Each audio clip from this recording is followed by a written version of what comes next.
Ministro da Fazenda, o economista Mailson da Nóbrega. Doutor Mailson, boa tarde. Boa tarde, Denise. Tudo bem? Tudo certo. Eu queria sua avaliação em relação a esse PIB. É o copo meio cheio ou meio vazio? Eu preferia dizer de outra forma, sabe? A que ponto chegamos, Denise, de tanta comemoração, porque o PIB cresceu 0,2% no trimestre. É aquele ufa, não ficou Ufa. negativo. O que significa dizer o seguinte: olha, nós estamos saindo da recessão definitivamente. O Brasil está muito melhor hoje do que estava na época do impeachment da presidente Dilma. Os sinais são muito claros de que engrenou de vez. É uma velocidade muito baixa, eu diria até certo ponto medíocre, mas está acontecendo uma recuperação, com alguns sinais mais positivos e outros preocupantes, né?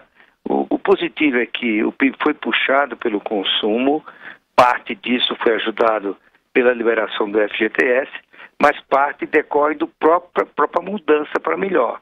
Ou seja, a inflação mais baixa permitiu uma redução substancial da taxa de juros.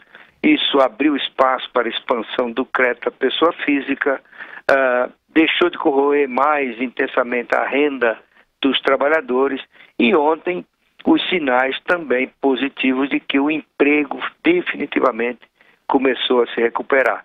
E a massa salarial, que é o salário médio dos trabalhadores, multiplicado pelo número de pessoas trabalhando, está subindo já há vários meses, né? Tudo isso cria um ambiente para o consumo com a renda disponível ou o consumo impulsionado pelo crédito. Seja como for, é um sinal muito positivo, é uma notícia muito boa. Agora, como a gente estava falando, falta o investimento, não, Dr. Mailson? Denise, não vai voltar tão cedo, né?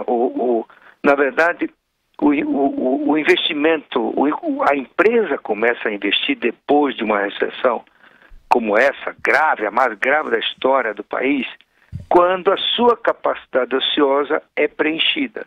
Enquanto a indústria tiver capacidade ociosa, serviços e assim por diante, vai atendendo o mercado utilizando os próprios equipamentos, instalações e assim por diante. O investimento vai depender de duas coisas. Primeiro, a confirmação dessa recuperação do mercado. E a segunda, a redução das incertezas. Eu diria que a redução das incertezas é o principal limitador a uma expansão do investimento nos próximos anos. Onde estão essas incertezas? Elas estão em duas áreas cruciais. Primeiro, a incerteza quanto à questão fiscal. O Brasil está caminhando para o que pode ser a mais grave crise fiscal de sua história, que é uma das heranças malditas do período do PT no governo, particularmente o segundo mandato do Lula e o tempo da presidente Dilma à frente do país. Não é? A insolvência é uma coisa muito grave.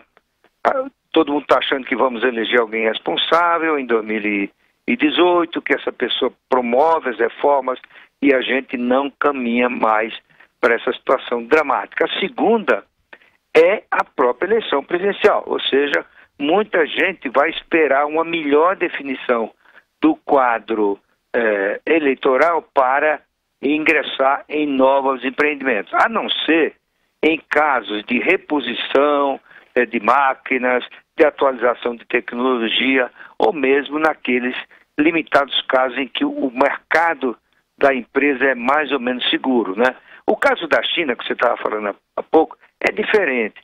A lógica do investimento chinês no Brasil é uma lógica de muito longo prazo, não é? Em grande parte orientado pelo próprio governo.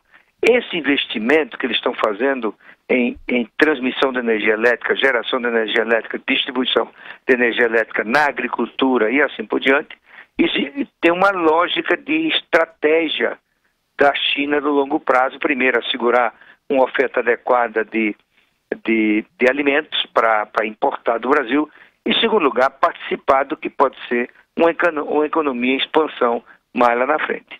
Agora, Dr. Mailson, o senhor acredita que com essa variação de 0,2% no segundo trimestre, dá para se prever um crescimento um pouquinho melhor? O mercado falava em 0,39% na média. O que o senhor acha que dá para esperar para o fechamento de 2017? Eu acho, Denise, que a essa altura todas as casas, bancos, consultoria vão rever suas projeções para este ano. A tendência já está trabalhando nisso, é difícil dizer, mas eu acho que não será surpresa se chegarmos a um número entre 0,6%, alguns já tem gente falando de 0,9%, 1%. Eu acho entre 0,5% e 1% é um número absolutamente razoável para este ano, em lugar do 0,3% que a maioria estava pensando, e no início do ano havia consultorias que previam até uma continuidade da recessão e um desempenho negativo do PIB em 2017.